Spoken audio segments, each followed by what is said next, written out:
శుభములు కలుగు నీకు.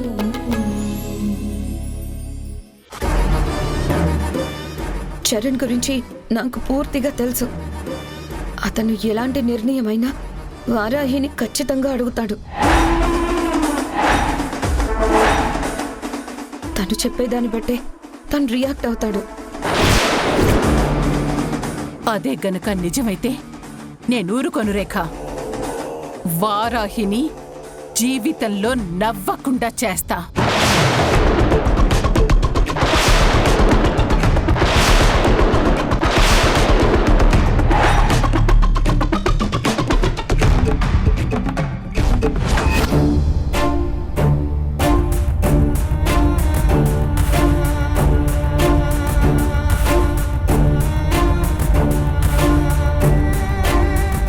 నాకు ఈ చీరలు నచ్చలేదమ్మా. రఘుకి నచ్చి తీసుకున్నాడు. పట్టుకున్న చెయ్యి నచ్చినదైతే ఆ చెయ్యి కొన్నది ఖరీదు తక్కువైనా కలర్ తక్కువైనా కంటికి ఇంపుగా అనిపిస్తుంది. నచ్చని చేత్తో నగలు కొన్నా నాసిరకంగానే అనిపిస్తాయి. అంతా మనసు మహత్యం. అంటే అలానేం కాదమ్మా, నాకు నిజంగానే నచ్చలేదు.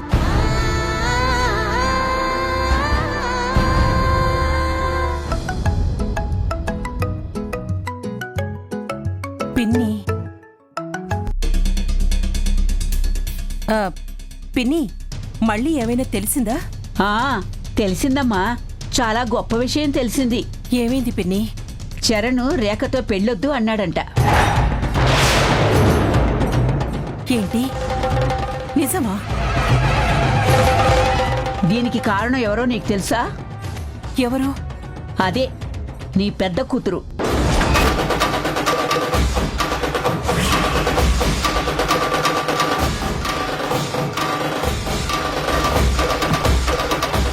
పిన్ని, చరణ్ గారి నాన్నగారికి అంత పెద్ద ప్రమాదం జరిగితే ఆ అబ్బాయి మనసు ఎలా ఉంటుందో అని ఒక్కసారి ఆలోచించే పని లేదా? కన్న తండ్రి కుర్చీకే పరిమితం అయిపోతే అతను పెళ్లి చేసుకొని సంతోషంగా కాపురం చెయ్యాలని కోరుకుంటాడా? అసలు అక్కడ జరిగిన దానికి నా కూతురికి ఏమైనా సంబంధం ఉందా? కృష్ణమ్మ, నువ్వు నీ కూతుర్ని వెనకేసుకొస్తున్నావు. కానీ ఇక్కడ వీళ్ళంతా చరణ్ పెళ్ళొద్దు అంటానికి వారాహే కారణమని అనుకుంటున్నారు. వాళ్ళనుకున్నవన్నీ నిజాలైపోవు పిన్ని. అవన్నీ విని నువ్వు నమ్మేనక్కర్లేదు. చూడమ్మా, మన రెండు కుటుంబాలు కలవాలని నువ్వు ఆశపడితేనో నీ కూతురిక్కడ కష్టపడితేనో సరిపోదు. ముందు నీ దగ్గరున్న ఆ గ్రహాన్ని అనుకోమను.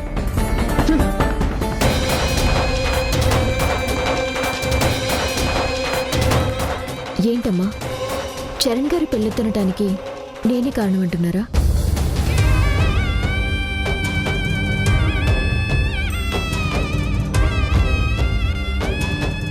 నువ్వేదో చెప్పబట్టే కాదన్నాడని అనుకుంటున్నారట. అవునమ్మా, రేఖ పెళ్లి మీద అరుంధతి గారికి ఎన్నో ఆశలు కలలు ఉన్నాయి. అది తప్పితే ఇక వేరే ఎవ్వరూ కనిపించరావిడికి. మన మీదే పడిపోతారు. ఎందుకు పడతారు? మనకి సంబంధం లేని విషయం గురించి కూడా మనల్ని బ్లేమ్ చేస్తే ఎలా? పెళ్లి ఒప్పించాము, ఒప్పుకున్న తర్వాత కాదని తప్పుకుంటే మనం మాత్రం ఏం చేస్తాం? ఏదైనా కొంతవరకు భరించొచ్చు, మరీ టూ మచ్ చేస్తే నేను కూడా ఊరుకోను. ప్రతి విషయానికి నన్ను అంటూ ఉంటే నేను కూడా రివర్స్లో అనేస్తాను.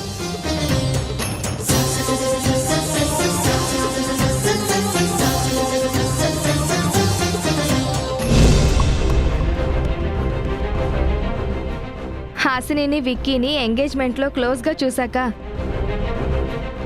అక్కకి కాన్ఫిడెన్స్ వచ్చేసింది. అందుకే డోస్ పెంచింది.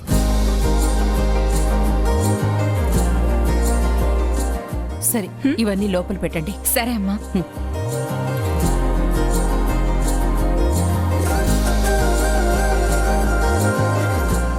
సునైనా, నువ్వు కూడా చాలా రోజుల తర్వాత మనసుతో మాట్లాడుతున్నట్టు అనిపించింది. ఈ హ్యాపీనెస్ కంటిన్యూ చెయ్యి.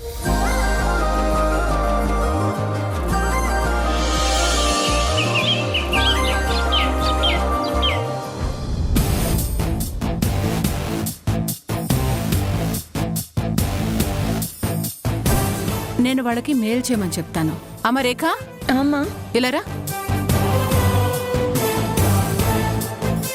ఏంటి ఎక్కడికి వెళ్తున్నావు? చరణ్ని కలిసి వస్తానమ్మా.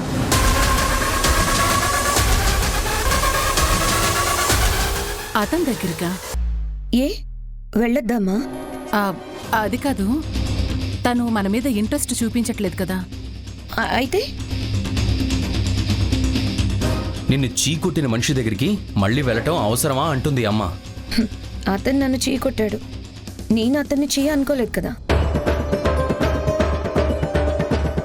నిన్ను కాదంటుంటే అతని కాళ్ల చుట్టూ తిరుగుతూ దేబరించడం అవసరమా? అంత కర్మ నీకేంటి?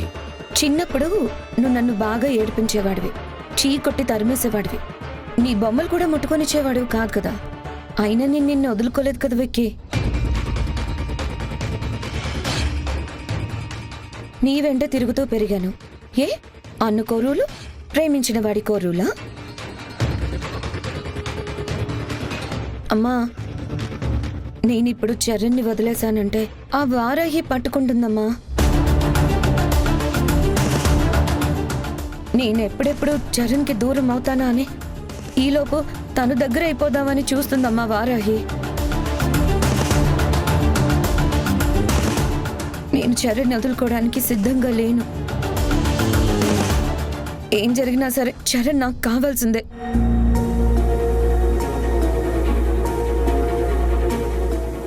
అతను నా దగ్గరికి రాలేనప్పుడు నేనే అతని దగ్గరకు వెళ్తాను. ఆ వారాహికి మాత్రం వదలను. అయినా చరణ్కి నాకు సగం పెళ్ళి అయిపోయిందమ్మా. మిగతా సగం ఎప్పుడు పూర్తయిపోతుందో తెలియదు, కానీ పూర్తయితే అవుతుంది. అందుకే నా ప్రయత్నం. అలాగేనమ్మా, నువ్వు వెళ్ళిరా.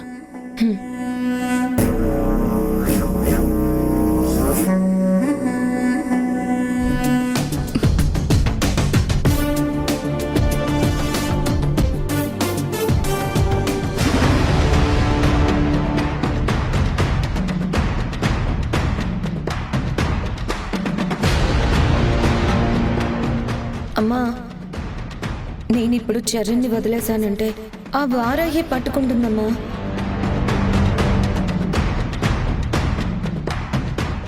నేనెప్పుడెప్పుడు చరణ్కి దూరం అవుతానా అని ఈలోపు తను దగ్గర అయిపోదామని చూస్తుందమ్మా వారాహి.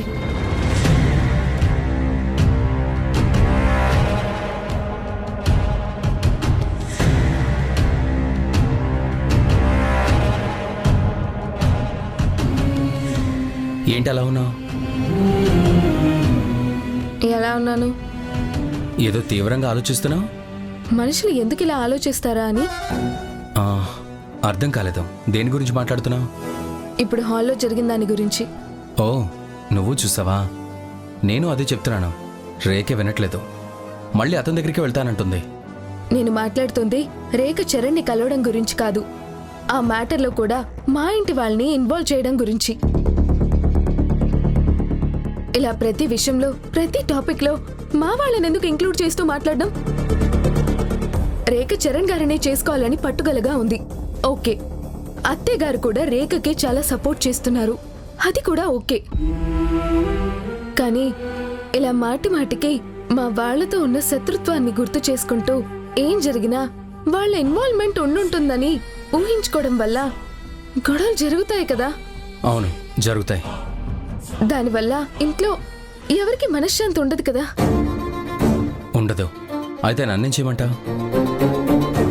మీ వాళ్ళతో గొడవలు పడద్దని మా వాళ్ళతో నన్ను గొడవ పడమంటావా? నువ్వు నా గురించి నీ వాళ్లతో ఏం గొడవ పడక్కర్లేదు. జస్ట్ నువ్వు కూడా అందులో ఇన్వాల్వ్ అవ్వకుండా ఉంటే చాలు. ఏ, ఎందుకు అవ్వద్దు?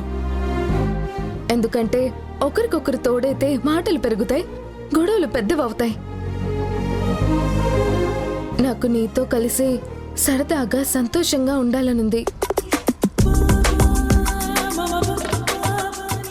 ఏదో ఒక డిస్టర్బెన్స్ తో చిరాకు పడాలని లేదు.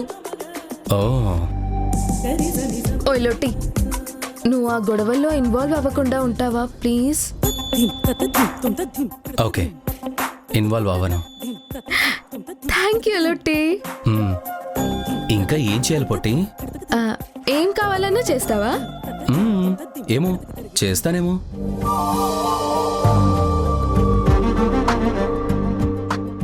ఏమో అంటే గ్యారంటీ లేదా?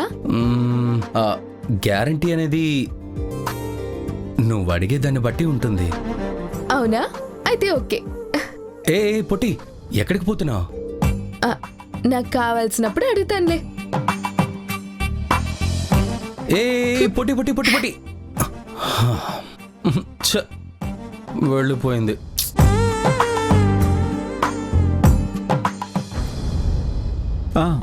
పర్వాలేదు అంకుల్. అలాగే ఇంకెవరున్నారు? నాన్నకి నేను, నాకు నాన్న. అవును, కానీ కష్టంలో ఓదార్చేందుకు నలుగురు మనుషులు, బాధలో భుజం తట్టి ధైర్యం చెప్పే 4 మాటలు లేని మాకు. ఎంత డబ్బున్నా మేమేమీ లేని వాళ్ళమని నాకు ఇప్పుడే అర్థమవుతుంది అంకుల్. నాన్నను ఒక్కడనే హ్యాండిల్ చేయడం కష్టంగా ఉంది, కానీ తప్పదు, అలవాటు చేసుకోవాలి. ఆనండి. అదే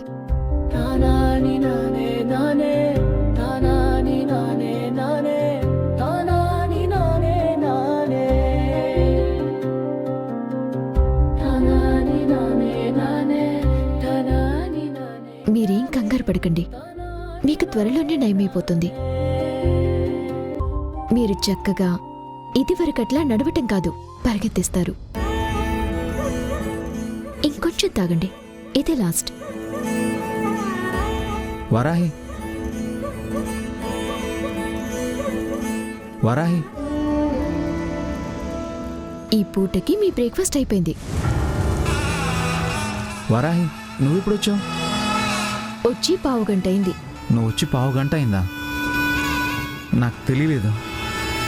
మరి నాన్నగారిని వదిలేసి పక్కకెళ్ళి మాట్లాడితే మీకెలా తెలుస్తుంది? మీరిలా ఎంతసేపు వదిలేస్తే సార్ ఎవరు చూసుకుంటారు? అవును వరాహి, ఇప్పటి వరకు చాలా ఒంటరిగా ఒక్కడనే చూసుకోవడం ఇబ్బందిగానే ఉండేది. ఇప్పుడు నువ్వు వచ్చేసావుగా, నాకు కొంచెం రిలీఫ్గా అనిపిస్తుంది. నువ్వు చూసుకుంటావనే ధైర్యం వచ్చింది. వచ్చిన నేను ఇక్కడే ఉండిపోతాను అన్నట్టు మాట్లాడతారేంటి? కాసేపు ఆగి నేను వెళ్ళిపోతాను. వెళ్ళిపోతావా? వెళ్ళిపోకుండా ఉండటానికి నేనేమీ ఇంటి కోడల్ని కాదు.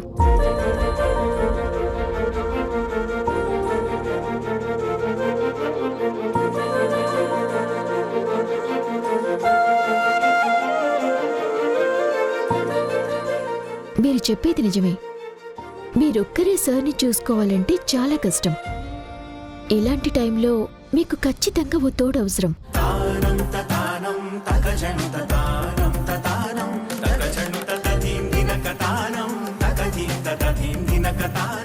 ఆ తోడు మీ భార్యనని నా అభిప్రాయం.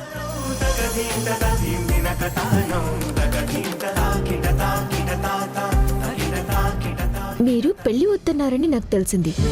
ఇలాంటి టైంలో మీరు ఎమోషనల్ అయి పెళ్లి వద్దు అని డెసిషన్ తీసుకున్నారు. కానీ అది తప్పని నాకు అనిపిస్తోంది.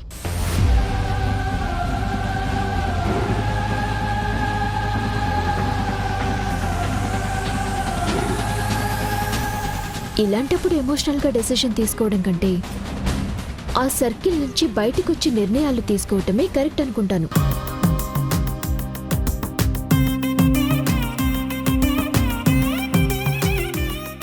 మీ పక్కన ఇప్పుడు మీరు కట్టుకున్న భార్య ఉంటే ఆ బలం వేరండి. మెంటల్గా, ఫిజికల్గా చాలా సపోర్ట్ దొరుకుతుంది. మనిషికి ఇంకో మనిషి తోడుండడమే బలం. మీరిప్పుడు చాలా ఒంటరిగా ఫీల్ అవుతున్నారని మీరే అంటున్నారు. ఆ ఒంటరితనం పోగొట్టుకుని ఒక తోడు తెచ్చుకునే అవకాశం ఇంకా మీ చేతుల్లోనే ఉంది.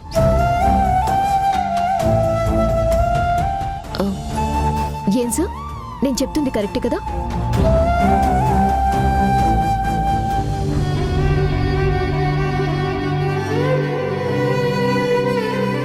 ప్లీజ్, నేనెందుకు చెప్తున్నానో అర్థం చేసుకోండి. మీ పెళ్లిని క్యాన్సిల్ చేసుకోకండి, వెంటనే చేసుకోండి.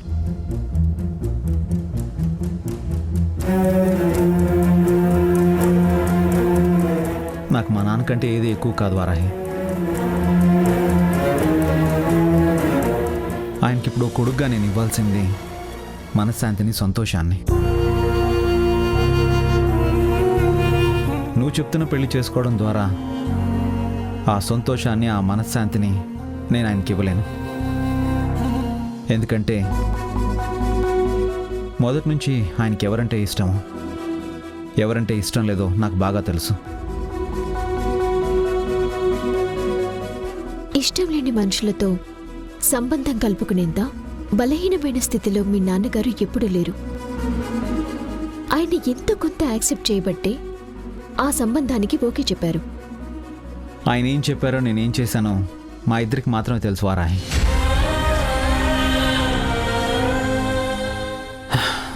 నా పెళ్లి విషయం గురించి నువ్వు ఇంకేం మాట్లాడొద్దు ప్లీజ్.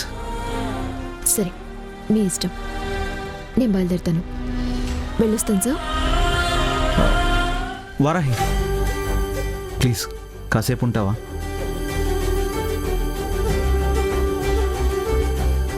నువ్వే అన్నావుగా మనిషికి మనిషి తోడు ఉండడమే బలమని.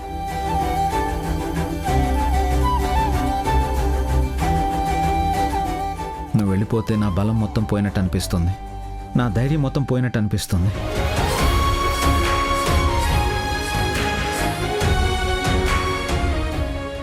చాలా ఒంటరిగా అనిపిస్తుంది వారాహి.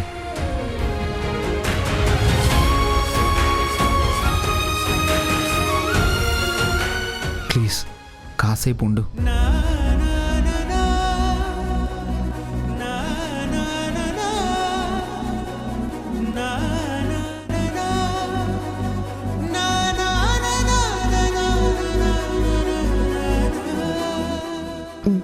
ఓకే, ఉంటాను. Thank you. కానీ నేనొక ఇంటికి వెళ్ళిపోవాల్సిన ఆడపిల్లని కదా. ఇక్కడ ఎక్కువసేపు ఉండటం కరెక్ట్ కాదు. అందుకే మీరు టిఫిన్ చేసే వరకు ఉంటాను. టిఫినా? అవును, సరే. నీకు కూడా నేను ఆర్డర్ చేయనా? అక్కర్లేదు, నేనే తీసుకొచ్చాను. మీరేం వండుకోగలరో నాకు తెలుసు కదా, అందుకే నేనే చేసుకుని తీసుకొచ్చాను. డైనింగ్ టేబుల్ మీద పెట్టిన బాక్స్ అదే. వెళ్ళి తినండి.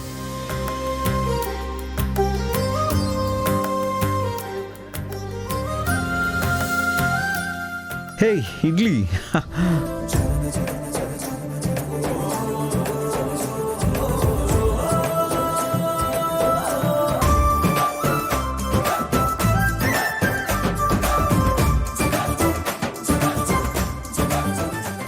తినండి.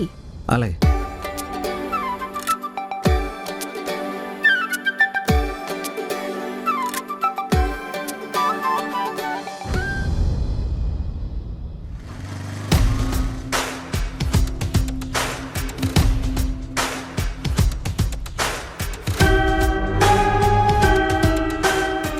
వారాహి, వారాహి,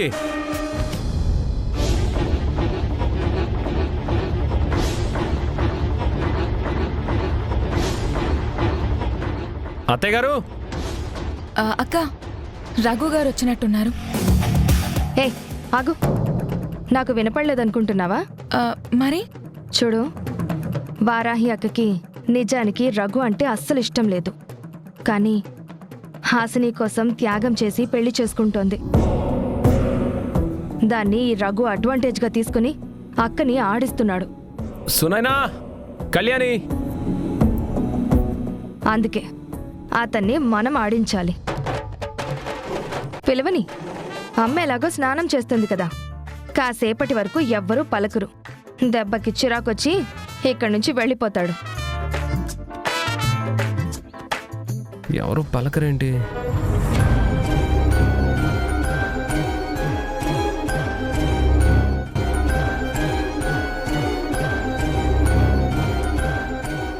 బాబు, నువ్వా? నేను లోపలున్నాను, సరిగ్గా వినపడలేదు. ఏంటి బాబు, చెప్పు.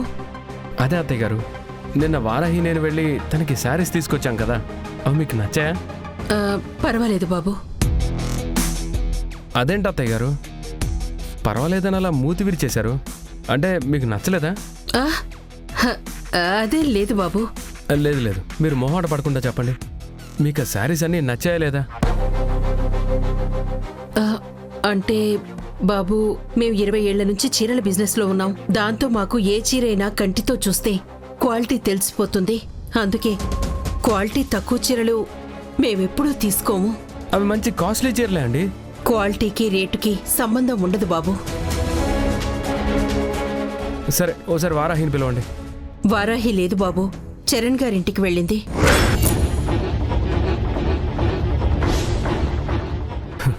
చరణ్ గారింటికా? అవును బాబు, జయసింహ గారికి బాలేదు కదా, చరణ్ గారికి తోడుగా సాయం చేయటానికి వెళ్ళింది.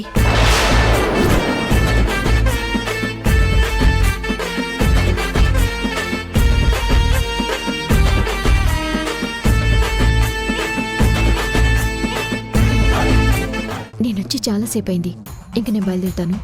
వారాహి, ఒక నిమిషం నీతో మాట్లాడాలి. కానీ నేను రేఖతో పెళ్లి ఒప్పుకుంటే నువ్వు రఘుతో పెళ్లి క్యాన్సిల్ చేసుకుంటానని చెప్పావు కదా. ఆ విషయం ఇప్పుడు నాకెందుకు గుర్తు చేస్తున్నారు? ఆ కండిషన్ ప్రకారమే నేను రేఖను పెళ్లి చేసుకోవడానికి ఒప్పుకున్నాను. కానీ నువ్వు రఘుని పెళ్లి చేసుకోవడం మానట్లేదు కదా. నువ్వు వాడిని పెళ్లి చేసుకోవడానికి వీల్లేదు.